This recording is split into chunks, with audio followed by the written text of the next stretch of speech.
بسم اللہ الرحمن الرحیم۔ السلام علیکم ناظرین۔ پاکستان کی حکومت نے اعلان کیا ہے کہ مذہبی سیاسی جماعت تحریک لبیک پاکستان پر پابندی لگائے جانے کے بعد جمعے کو کابینہ میں اس جماعت کو تعدیل کرنے کے لیے سمری پیش کی جائے گی۔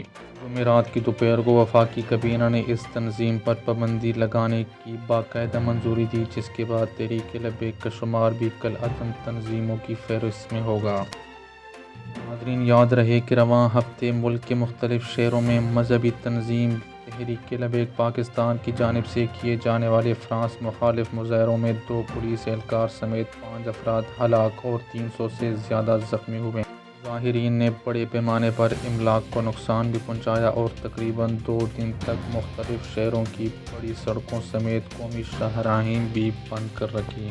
نور الحق قادری کے ہمراہ پریس کانفرنس کرتے ہوئے وفاقی وزیر شیخ رشید احمد نے کہا ہے کہ ٹی ایل پی پر پابندی کا نوٹیفیکیشن جلد ہی جاری کر دیا جائے گا۔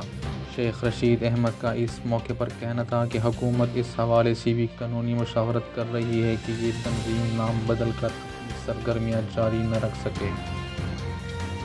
شیخ رشید نے کہا کہ وفاقی وزیر قانون فروغ نسیم اور اٹارنی جنرل فار پاکستان خالد جاوید خان سے مشاورت کی گئی ہے تاکہ لبیک پاکستان کسی اور نام سے اپنا کام جاری نہ رکھ سکے۔